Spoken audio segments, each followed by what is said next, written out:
to Economics with Innocent, where we strive to learn and teach the principles of economics. So my name is Yolanda and I will be your host. Today we'll be talking about an interesting topic, which is morals over money, where we have invited various entrepreneurs to share with us what they really think about morals over money within their businesses. Thank you.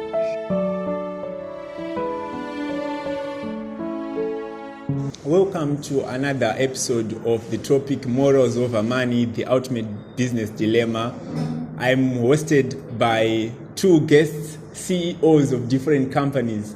To my right is Mr. Tanyaradzwa, who is CEO of Heart of Africa. He specializes in cakes, he specializes in laundry. He's into a lot of things. He's a jack of all trades. That's all I can say. I will give him the time to introduce himself. I'm also hosted by one of our CEOs in the community. Recently hosted an anniversary to celebrate the good work of Bright Future Global Consultancy. So I'm so excited, but not deviating from our topic. We want to see whether these CEOs are adhering to the norms. But first of all, let them introduce their businesses. I'll start with you, Mr. Tanyaradzo. Okay, thank you, Mr. Innocent. So my name is Tanyaradzo Cleopas Chais. Everyone calls me Buka. That's the name of my work here in India. So my business, I can just say I'm a person of all trades. I can just go where money is found.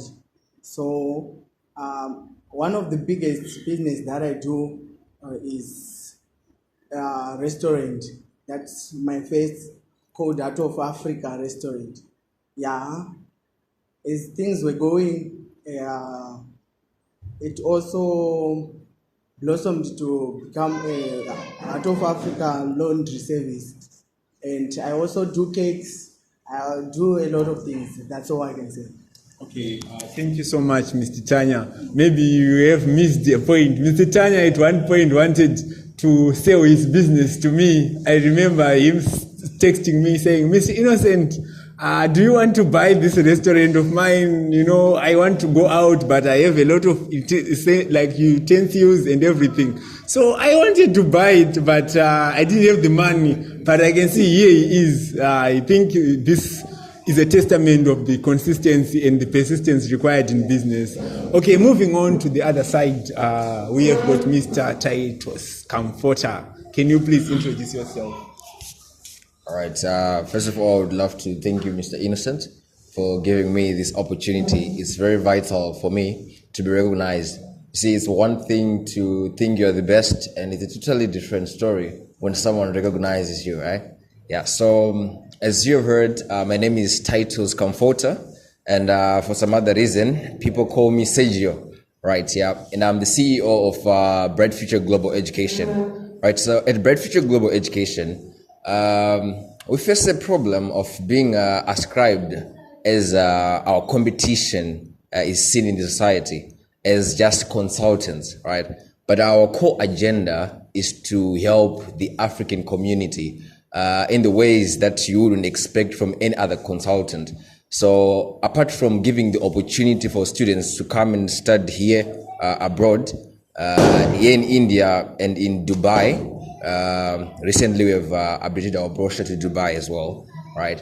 So we also help the students with a number of things like student loans, right? Just to give the parents enough time to fund the education. I don't think most agents do that, right? So it's actually an initiative to stand for what we call our own agenda to help the people, right? And in addition to that, we have a bit of a number of incentives to help students, earn something while they're here. So we work towards that. So in short, that's what I can say we do. Yes, thank you. Thank you so much, our entrepreneurs, for such delightful introductions. So going on to the controversial topic that we have, morals over money. Yes. What do you guys prioritize? Mr. Lice, if you look at your ingredients in the restaurant, If you look at the way that you host the people in your restaurant, do you have the morals? Is the society that you are operating under? We understand we are in India.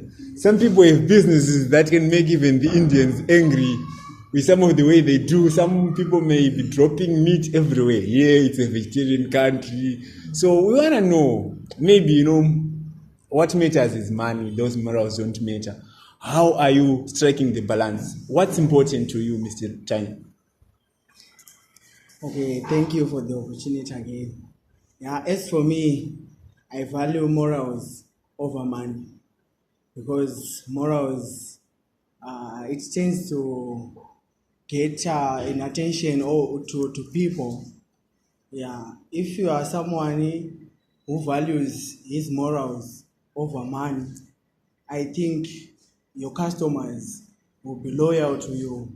Yeah, I think fairness and love, one love to customers is good. So I just say morals is good over money. Yes. Thank you, Mr. Tanya. We just hope that is coming from the core of your heart. So Sure. let me not waste time. Let me also give Mr. Kamfota. All right. As for my business, I've noticed that what runs the business is not the morals, it's the money. The man. Yes. Well, that's quite an effect, right? But it's now up to us to make sure that we keep our morals in place. As I have mentioned, what our agenda is. When we start this, what attracts you into businesses is usually the life that is being promised, the big dream, isn't it? The C-suite kind of life, isn't it? But then with with a few miles in there, when you're getting deeper into the ocean, you see that there's more meaning to that, right? For us who will be responsible for taking the lives of a student, just a normal kid, right? We hear a lot of things like a parent will be saying, "My child, how is she gonna make it out there? She knows nobody." And then that's when you realize that, yeah, I might get money here, but if I'm not so certain how to live a life here, how to be disciplined, the kids need discipline somewhere. How should wash over? You realize, this is more meaning to the people we are serving. So why not take that meaning and make sure that we serve it to the people? That's when you see that the morals are self-supervised, right? They're not there to maybe to bring a name to the business. No, they really don't run the business, but it's just there to make sure that we stand up for what the little we believe we can provide. Yeah, that's what I can say. Okay, I like the difference in opinion. You're saying that morals are not the ones that make up a business. I like it. It's an honest answer because I like people who are more lovely than just mere diplomacy. Diplomacy tells you that some things you can't say in public, but the truth shall set you free. So he said it, that morals are improvised, but the major thing is the man. Fine. But moving ahead, he's into a business of students. Are you that kind of a businessman who, when you are talking to a student and you see maybe the student is not suitable, like it's not proper for him to come here, maybe due to money? There are some instances whereby you can use your marketing skills to convince a student to come here. But deep down, you know that with the life that you are experiencing in this country, it is actually not proper for you to let that child come. Are you that kind of a businessman who is going to tell the student the truth? That if you want to come for sure, you have to look at this thing. Otherwise, you are not going to finish your degree. All right, thank you so much for that. One of the biggest pillars we have is the product introduction, right? The service introduction, rather. When we are giving the people what we offer, we make sure that we play along exactly what we offer, right? So we make sure that in the first few texts, we tell them that you need at least 1,000 for fees, right? And I'm sure no one can really be convinced that 1,000 will look like $100. So first of all, if they're going to say yes, they're saying yes, the real thing, something like that. So that's the first thing.